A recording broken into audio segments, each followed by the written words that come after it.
और वह दुर्ग नगर निगम अंतर्गत आने वाली उर्ला IHSTP कॉलोनी के रहवासियों ने आज दुर्ग नगर निगम पहुंचकर जंगी प्रदर्शन किया। आपको बता दें कि यह कॉलोनी वासी जो है पिछले 14 वर्षों से इस कॉलोनी में रह रहे हैं, लेकिन नगर निगम द्वारा इनको मूलभूत सुविधाएं नहीं दी जा रही। आपको बता दें कि नगर निगम द्वारा न तो यहाँ पर सफाई की जाती है और न ही बिजली की व्यवस्था सुचारू रूप से संचालित की जाती है। फिर भी इन रहवासियों से लगातार टैक्स मांगा जा रहा है और यही पूरी बात जो है निकल कर आ रही है कि इनके जो आवास हैं वो भी इतने जर्जर हो गए हैं कि बारिश में कभी भी ढहने की आशंका इन आवासों की बनी रहती। कॉलोनी वासियों ने इसका पुरजोर विरोध करते हुए नगर निगम कार्यालय का घेराव किया और नगर निगम जो कमिश्नर है उनको एक ज्ञापन दिया है कि आप हमसे टैक्स न वसूलें और सबसे पहले यहाँ की जो पेयजल व्यवस्था है, यहाँ की जो सफाई व्यवस्था है, जो मकान जर्जर हो गए उनको सुधारें, उसके बाद टैक्स की बात की जाएगी। 76 नंबर ब्लॉक में रहते हैं, न वहाँ नाली की सफाई हो रही है और न वहाँ पर क्या बोलते हैं भाई छत बना हुआ है, न पानी की सफाई हो रही, पानी भी नहीं, नाली का पानी पी रहे हैं हम लोग और टावर पूरा गिर रहा है। किस समय हमारे बच्चे घर में रहते, किस समय वो गिर जाए, हमारे बच्चे दब के मरे रहेंगे तो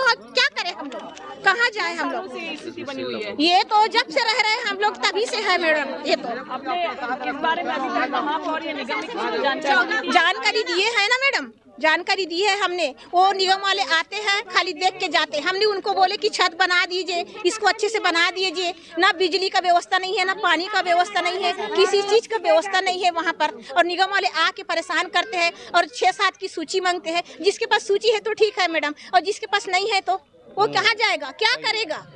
हाँ बताइए, आप ही बताइए मैडम, क्या करेंगे हम? जिसके घर कमाने वाले हैं तो वो पैसा पटाएगा, हमारे घर कमाने वाला कोई नहीं है तो हम कहाँ से पैसा पटाएंगे मैडम जी? पैसे के लिए तंग कर रहे हैं हमको कि पैसा पटाओ नहीं तो मकान खाली करो। हम रोज कमा रहे हैं। हाँ मकान जो मकानों का टैक्स मांग रहा है, नोटिस के ऊपर नोटिस दे रहा है मैडम जी। अभी आप आए हैं, क्या चाहते हैं अभी आप? हम यही चाहते हैं कि हमारा पैसा माफ करे और वहाँ पर अच्छी से अच्छी सुविधा दे, पूरा बना के दे हम लोगों को। हमारी बच्चियाँ पढ़ने लिखने वाली है, हमारी बच्चियों को सुविधा नहीं मिल रही है, हमारी बच्चे परेशान हो गए हैं। जी अपना परिचय बता दीजिए। जी मैं शकुंतला रंगारी, बॉम्बे आवास से। IHSDP कॉलोनी उर्ला में 1 महीने से लगातार निगम कर्मचारी द्वारा नोटिस दिया जा रहा है घरों को खाली कराने का। घर खाली कराओ या तो पैसा पटाओ। पैसा पटाने का आज इनको 1 महीने में ही क्यों याद आया, जब 2011 से वहाँ पर निवासरत हैं और लगातार अगर इनकी थोड़ी सी भी व्यवस्था ठीक रहती तो ये लोग पैसा वसूल इसी समय से करना शुरू कर देते। आज 11 साल होने के बाद आज घर घर इतने गरीब परिस्थिति में जी रहे हैं वहाँ के लोग। जो कुछ लोग जो पटाने के लिए सक्षम है वो पटा लेंगे, लेकिन जिनके घर कोई कमाने वाला नहीं है, कई घर तो एक महिला रह रही है, एक बच्चा रह रहा है, एक आदमी पुरुष है जिसकी पत्नी खत्म होगी वो भी रह रही है। मतलब ऐसे परिवार वहाँ पर निवासरत है जिनका कोई आय का साधन नहीं है। इन लोग पूरा पैसा एक साथ पटाओ, नहीं तो 3 दिन में अपना मकान खाली करो। मकान का क्या हाल है? मकान की स्थिति बहुत ही जर्जर है। कई मकान तो पूरा छत से गिर गया है, कई मकानों घर के अंदर बच्चे सो रहे थे, पूरा छत गिर जाता है। इसकी शिकायत लगातार पूर्व में मैं IHSDP कॉलोनी में ही रहती थी। मेरा घर ब्लॉक नंबर 6 में था, द्वितीय तल में मैं भी रहती थी। मेरा घर भी पूरा गिर गया। मेरे घर ही जैसे बाकी मेरे सामने मेरे पड़ोसी बाजू ब्लॉक सभी का घर जर्जर हो चुका है। अभी 1 मिनट, किस बात का पैसा मांग रहे हैं? आपने क्या चीज़ वहाँ मुहैया कराई है, क्या सुविधा दी है IHSDP में? वहाँ रहने वाले जानवर की तरह जी रहे हैं। ना सफाई व्यवस्था है, नाली टूटा है, कई साल से नाली टूटा है। और सबसे मुद्दे की बात यह है, IHSDP कॉलोनी में हमको शिफ्ट कब किया गया? जब हमारा मकान तोड़ा गया। उस समय सरोज पांडे मैडम थी, वो बोली थी आप लोग को पूरा मुफ्त में दे रहे हैं, कोई किस्त नहीं पटाना है, कोई पैसा नहीं पटाना है, आपका घर टूटा है, इसके बदले आप लोग को IHSDP आवास दिया जा रहा है। अब आए दिन हम लोग को तंग किया जा रहा है, वहाँ के वार्डवासियों को रोज़ तंग किया जा रहा है कि पैसा पटाओ। जब हमारा घर टूटा, हमारा पूरा सामान खराब हो गया उस घर में जहाँ हम रहते थे, रोड किनारे से बसे थे, वहाँ से हम IHSDP में गए। वहाँ जब हमारा पूरा घर तोड़े हैं तो घर के बदले घर दिए ना हमको, शासन क्या हमको फ्री में तो नहीं दिया घर, हमारा घर पूरा तोड़ा है। आयुक्त महोदय ने भी कहा है कि वहाँ पर आके व्यवस्था देखेंगे, साफ सफाई हो रहा है कि नहीं हो रहा है, और टैक्स तो आपको किस्त तो आपको पटाना पड़ेगा बोल रहे हैं, लेकिन किस्त हम किस लहजे से पटाइए? जबको हमको शुरू से वहाँ कहा गया था कि आपको पैसा नहीं पटाना है, आप मुफ्त में रह रहे हो यहाँ। आज भी मैडम है, अगर आप लोग को ये पूरा बात जानना है। सरोज पांडे मैडम हाथ भी है, आप उनसे जाकर पूछिए। वो हमको ताला चाबी दी थी, घर का उद्घाटन की थी और वो वहाँ पर सारे मोल लोगों को मन के सामने बैठा के बोली थी कि किसी को पैसा नहीं पटाना पड़ेगा।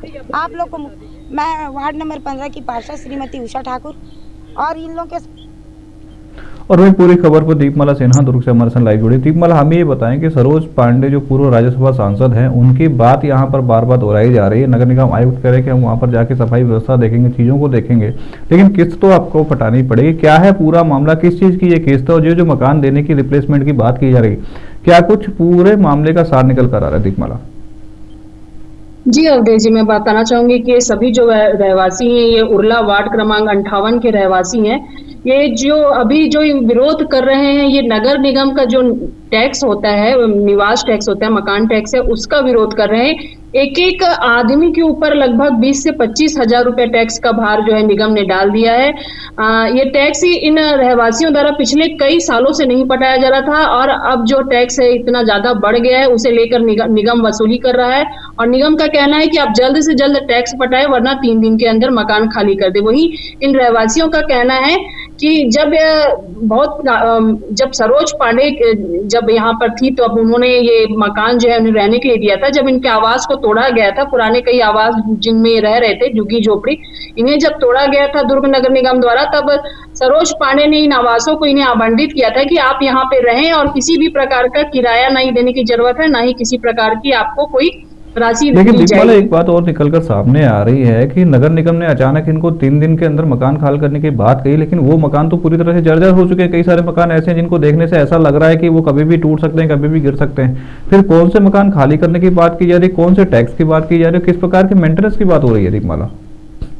जी अवधेश जी, इसी चीज का कॉलोनी वासी भी विरोध कर रहे हैं। वो कह रहे हैं कि जब हमारे मकान पूरी तरह से जर्जर हो गए हैं, जब हम उन जो ये जिसमें रह रहे हैं वो बुरी तरह से जर्जर हो गए, कभी भी गिर सकते हैं, इन आवासों का हम टैक्स क्यों पटाएं? साथ ही हमें निगम प्रशासन के द्वारा मिलने गई किसी भी सुविधा का हमें लाभ नहीं मिल रहा है। ना नालियों की सफाई होती है, ना ही सड़कों की सफाई होती है, ना ही पानी के भी इंतजाम होते हैं। यहाँ तक कि हमें ये बताएं कि नगर निगम आयुक्त जो है, नगर निगम कमिश्नर है, उन्होंने क्या कुछ आश्वासन इन रहवासियों को दिया है? चूंकि हम देख रहे हैं कि पूरे के पूरे जो रहवासी हैं ये नगर निगम आयुक्त से मिलने के लिए नगर निगम कार्यालय कर गए थे और वहां पर उन्होंने प्रदर्शन किया था, अपना एक ज्ञापन भी जो है नगर निगम आयुक्त को दिया है।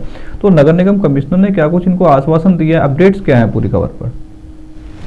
जी अवधेश जी, नगर निगम आयुक्त का कहना है कि वो जाके जिस तरह से इनसे टैक्स वसूला जा रहा है उसके संबंध में जांच करेंगे और साथ ही यहाँ वार्ड क्रमांक 58 जहाँ पे ये रह रहे हैं, जिस कॉलोनी में, वहां जाके निरीक्षण करेंगे। और जिस तरह से इन्होंने बताया है कि जब मकान जो जर्जर हो गए हैं जिसमें वो रह रहे हैं, उन सभी आवासों का निरीक्षण करेंगे और साथ ही इन लोगों की जो मांग है कि इनके आवास को प्रधानमंत्री आवास के अंतर्गत इन्हें दिया जाए, ताकि इन्हें जो प्रधानमंत्री आवास से मिलने वाली जो राशि प्राप्त होगी उस राशि से ही अपने जर्जर हुए मकानों को जल्द से जल्द बनवा सके। बहुत बहुत धन्यवाद दीपमाला तमाम जानकारी साझा करने के लिए।